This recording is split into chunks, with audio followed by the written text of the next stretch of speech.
Today we're here on Sauk Nation in Vancouver Island, British Columbia, Canada. And for developing our subject of the TV program today, we're going to have Chief Gordon Planes. He is the chief of Sauk First Nation. Alan Planes, he is council of Sauk First Nation. And also we'll have Mr. Andrew Moore. He's an scientist and expertise on developing communities. Welcome all to Investment and Development. Thank you. Thank you. Chief Gordon Plans, now we are taking care of each one of your projects, but we really like your vision. How and when was your vision about to implement this kind of solar panels to bring electricity, to generate jobs, and to bring most prosperity to your community? Well, it's a vision that came from the community, from a comprehensive community plan. It was about 7-8 years in the making, and it was a vision for our children. It was something that will benefit our future generations, and it's something that came from of all the projects we wanted to do. We wanted to do something with a light footprint, and with these solar panels, what I like about solar is there's no moving parts. The sun just comes and helps us, and the sun's been doing that for all of us forever. And look at it's even doing some more work for us, and it's doing good work. And to optimize the natural resources. Alan, you are a member of the council. How do you do to make economic development in all these communities, and how important it is for you to involve your people? Well, in terms of the solar project, our economic development and these projects, such as the solar project, is a good demonstration on what we can achieve. This has started out as a pilot project, and it has paved the way for our other projects we have on the go for Sauk Nation. And it's a prime example of how we can make things work better for the community. And we are taking free energy from the sun, and that's just a little bit of what we have planned. We're also plan on harnessing the wind, and this is a good kickstart to our new economic development corporation we have just set up, and it's going to pave the way and also help deliver a better environment for our community. We are very glad to see these kind of projects, especially with the indigenous communities. Andrew, you are an expert in energy. What means the energy now for the world, and what the energy can do for indigenous communities? This is First Nations leading the way back to being sustainable again. Perhaps the only people who have ever lived sustainably on this North and South American continent have been the First Nations. It is only since the settlers arrived from Europe and other places that we have been living very unsustainable lives. So this is using the elements, the sun, the wind and the sea, as First Nations have always used the elements, to provide clean, sustainable energy for our communities. So this solar project is an example of First Nations leading the way back to being sustainable again. You could say that the only people who have ever lived on this North and South American continent that have lived in a sustainable way for any amount of time have been the Aboriginal communities, the First Nations in North America and Canada. So this is showing the rest of the community how it can be done.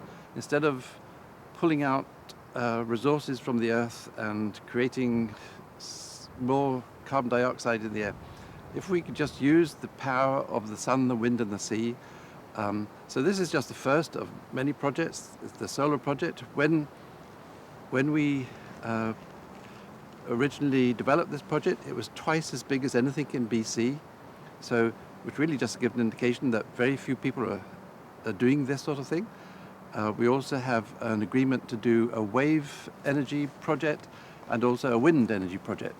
Chief Gordon, in that philosophy of the 7 generations of a vision of 100 years, how does this panel solar project comes into your philosophy for First Nations Sauk? Well, we always live within the environment. The environment took care of us.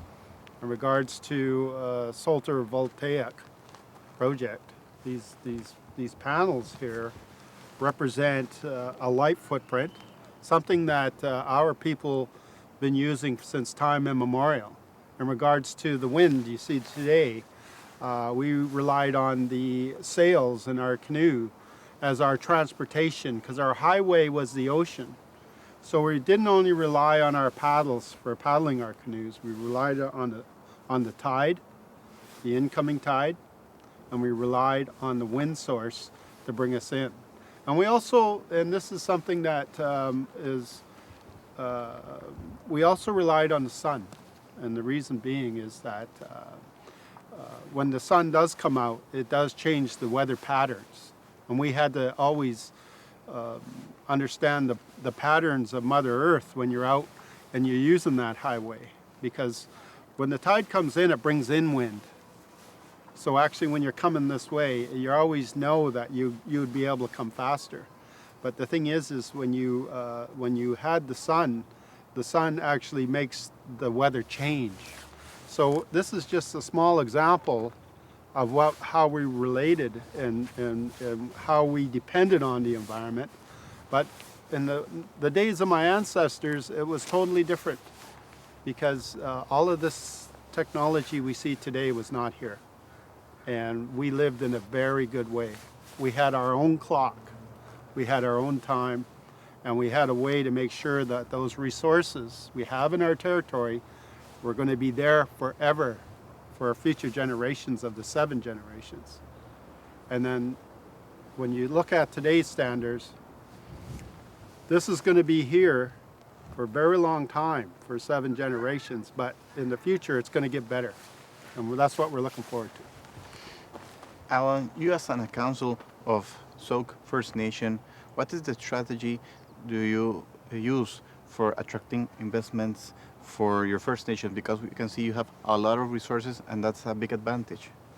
Absolutely, yeah. This is a pilot project that's gained a lot of social media attention, attention in the news, in the newspapers.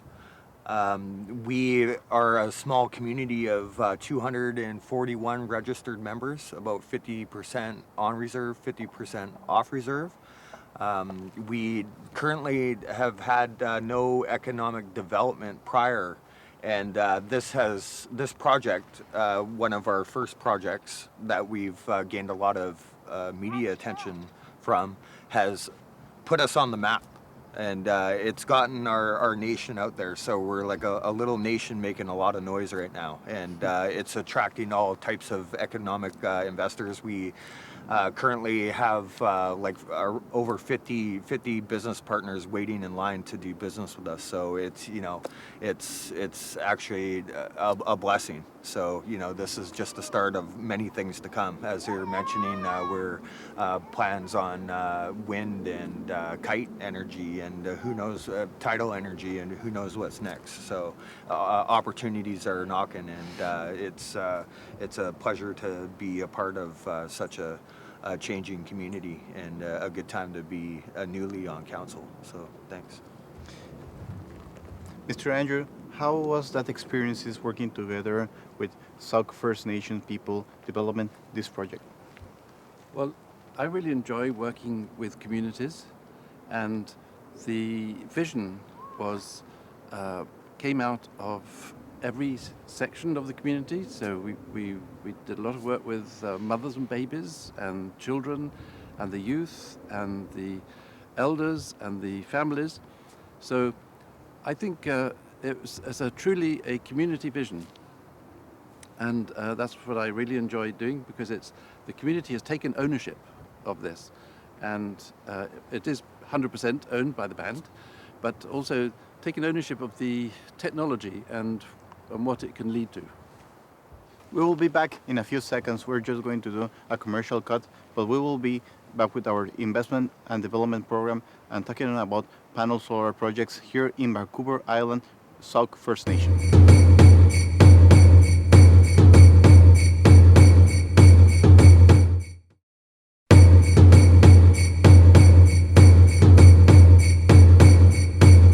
We're back with investment and development on our special interview here in Vancouver Island in Sauk Nation, British Columbia, Canada, and our development subject, solar panel projects. Chip Gordon, how do you understand business energy? Because you are related with oyster producer, you are related with wasabi producer, and many different projects, but the energy is very important. How did you get involved to understand business energy? Well, the good thing about this kind of technology, and I pinned on it earlier, and that is there's no moving parts. Once you have that, I see that it means that there's a lot of maintenance. For this as a light footprint, meaning that the energy doesn't have to do anything but make power. This power has a lot of benefits for us in a lot of different ways.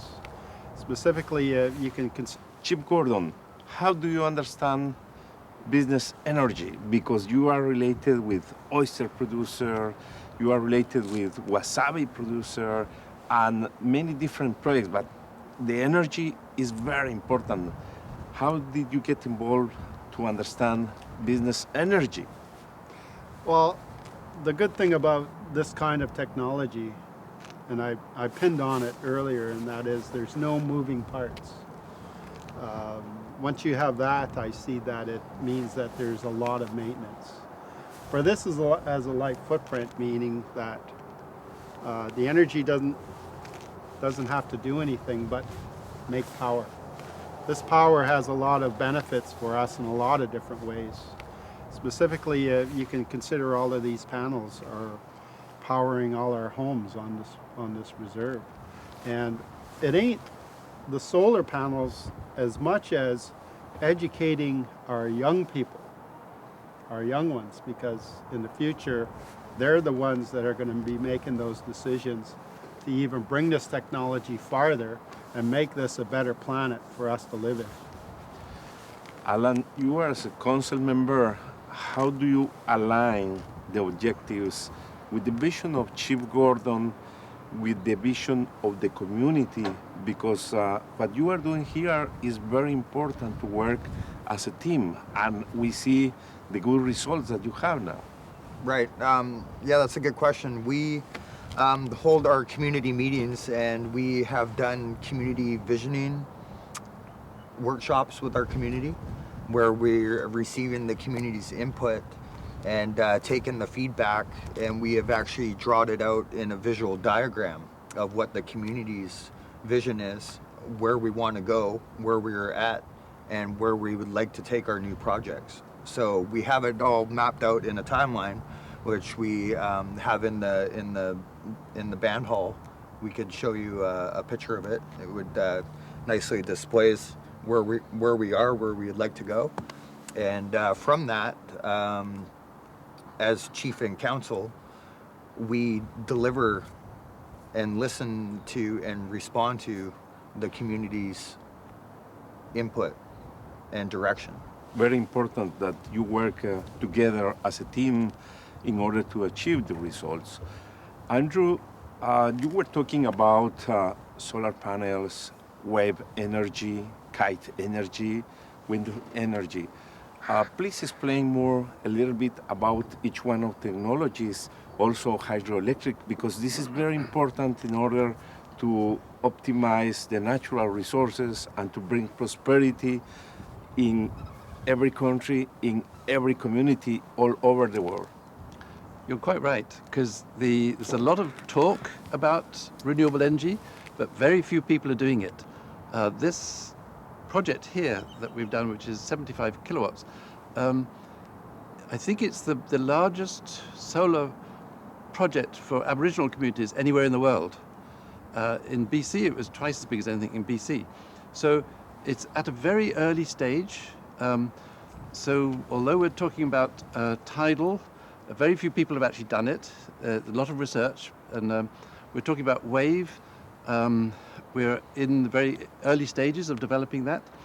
Wind is much more advanced, so we're talking to large companies that want to do a big wind farm here.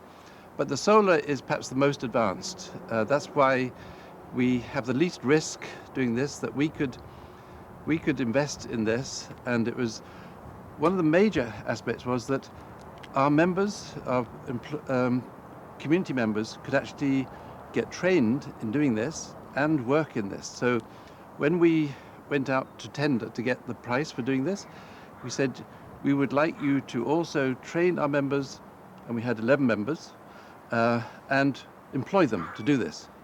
So everybody got certificates, the highest certificate in Canada, which is the CANSIA, Canadian Solar Installers Association. People got trained in that and certified, and then got employed to put this together. So excellent opportunities. So that's why we've chosen to start with the solar, because this will just sit here probably for the next 100 years in the sun, making us money. Chief Gordon, how is the benefits being seen by people of implementing this type of projects on their communities? Well, it's a changing world right now. It's a changing world for all of us. You could see it. Global warming is one example. The other thing is like for our people and our culture, we're Coast Salish, we always want to make sure we have a good life for our children not born yet. So we have to live that way. We have to show that way. We have to prove that the technology is here, that we could take advantage of it. Now, in saying that, it gives us an opportunity to educate the people that live here in Souk, surrounding us, where there's a lot of people that are non-First Nations that think that same way. And I think that's how we can create that positive change in the future. Personally, I don't think that change is happening fast enough. But as we go on, we're going to try to speed that up.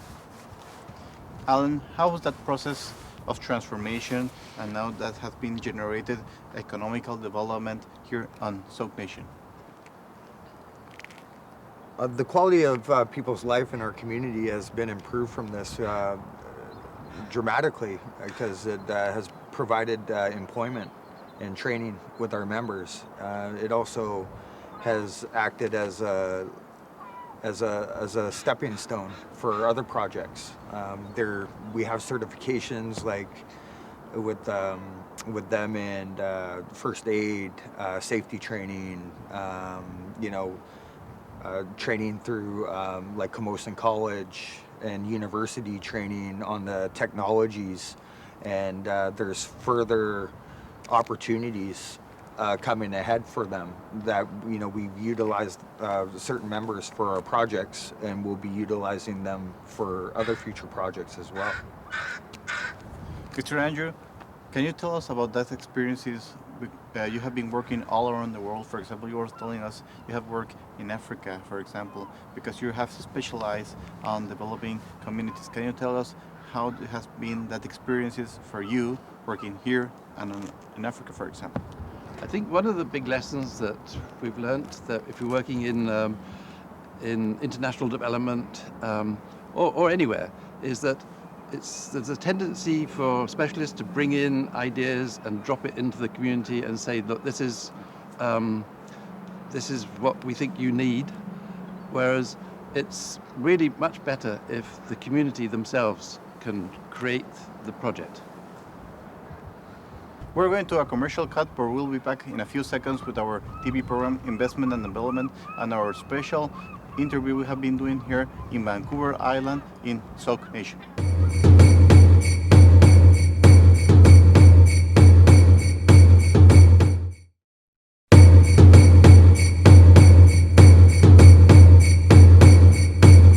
We're back with our program, Investment and Development, and our special transmission from Vancouver Island in Sauk Nation. Chief Gordon, How can we get advantage of your experience as a businessman, as a chief that you are leading, right, your First Nation, for the all communities all over the world in taking advantage of the solar energy and about the solar plants that you have implementing here? I think we need to take advantage of the information age. We have the opportunity now with our younger generation to be able to engage in communicating with the world. It's at our fingertips.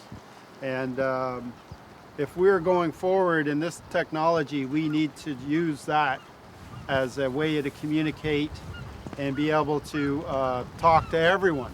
And we can do it now. It's only going to get better later. Now is the time.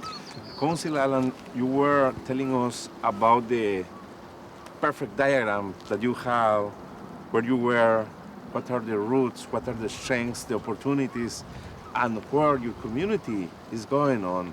How was the process to decide to integrate that model that is giving you present and will give you future of prosperity also? Right. Yeah, that was a foundation for the basis of our direction.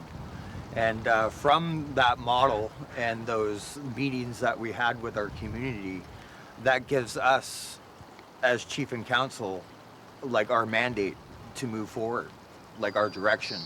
So we have the community's interest and feedback in mind when we make our economic decisions and business making decisions and political decisions. And that model is very important because now you have action plan to move on. Andrew, as you said in the segment before, you have been working in many places around the world. How the Western Hemisphere, we should understand that the development of the communities is very important, that there is a lot of energy, there are a lot of strengths, there are a lot of opportunities that worldwide we could take advantage of the knowledge, of the heritage, the tradition, the culture, the languages, and so on. You're absolutely right. I think we in the Western world have forgotten our roots and our values. We're chasing the dollar all the time. We're chasing simple solutions. We have everything short term. But if you can go back to the values and traditions of Aboriginal communities that are long term, the 100 years, the seventh generation, I think that's the value of projects like this, is that First Nations still have the knowledge of how to do this, that they've been doing for thousands of years, and that we should all learn from this. So we have learned many lessons, and so our next stage is to get this out into the world, particularly the children. So we have lots of schools coming here all the time.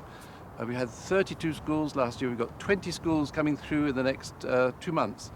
So it's the youngsters. They seem to understand that it's their world that we're talking about, that they're going to inherit this.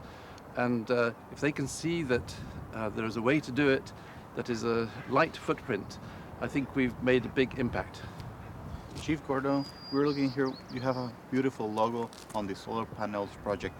How do people identify themselves when you're implementing this type of projects? They can see their traditions or cultures are still alive when they implement this type of projects. It's good for our people. It restores pride. It's good for our children because they still have the teachings. One of the things that we want to distill in our community is we're working together to bring back our Northern Straits Sinchothan language. And this gives us an opportunity to share in all of the values, and this is just one of many, because our old way of life is entrenched in our language, and that language was taken away at one time. We want to go full circle and bring it back. If we have our language, our Coast Salish language, we know that we can keep our culture strong forever, for time immemorial, for the next 100 years, and also see more of our artwork incorporated in everything we do, which is what we're doing right now. Alan, in that work you do together with the communities, what are the comments do they say about implementing all of these type of projects? What are their perceptions? Do they see that their interests are being taken here so they can develop their families also? Absolutely, yeah. It's been nothing but positive feedback. Ever since this project has started, the amount of attention that we've been getting, the opportunities that it's providing for our membership has been nothing but positive, and it will continue to do so. And this project is not going anywhere. As you can see, it's here for as long as it can be, and will provide energy for our community and further opportunities. Mr. Andrew, we have seen that a lot of countries have taken now their vision, their efforts to the rural areas of their country. With that experiences, what you could tell to the people from the different communities, to the politicians, that we can develop the rural areas to generate the integral development of a whole country? Yes. So, well, the beauty about this project is that it's giving energy autonomy. So most energy and most power, which is often political power too, is centralized. Whereas if you can provide autonomy in energy, you very likely will provide autonomy and power too.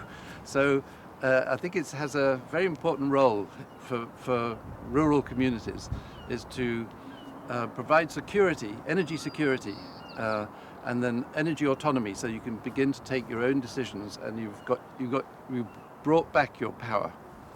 Chief Gordon Plans, I am completely sure that hundreds of thousands of the indigenous communities all over the world, they would be interested in implementing this kind of projects. You are part of the global network indigenous entrepreneur. How can you help all the communities to bring this prosperity, to take advantage of the different natural resources, because they will be glad to see this example, to see how they can work together with your organization, with Jeannie also? Well, the thing with it is the global network of indigenous entrepreneurs. It is in its starting infancy right now, but you know, this project, the demonstration project itself, plays a role into our culture, and it also in our potlatch cultural society, we give everything away, we share. And I think our strength as First Nations is sharing knowledge. And I think in the future, if we can take greed out of the equation and help one another, we will go farther than any other way. And that is a hard task in today's society, because of we want economic development. We can do it, and I really believe we can all do it together. And only our children will be able to guide us if we teach our children now. Very important to work together. Mm-hmm. Andrew, Chief Council, Alan, Chief of the First Nation, Gordon Plains, thank you very much to be here in this program. And we are completely sure that what you are doing here are the right projects to implement in each community in order to bring economic development. Thank you very much. We really appreciate it. Thank you very much, friends that have been seeing our program from all around the world. We'll be next week with an interest subject as we had this week. Cuando pienso en mi Guatemala, el más bello paraíso, tan grande en historia, tan lleno de vida, me siento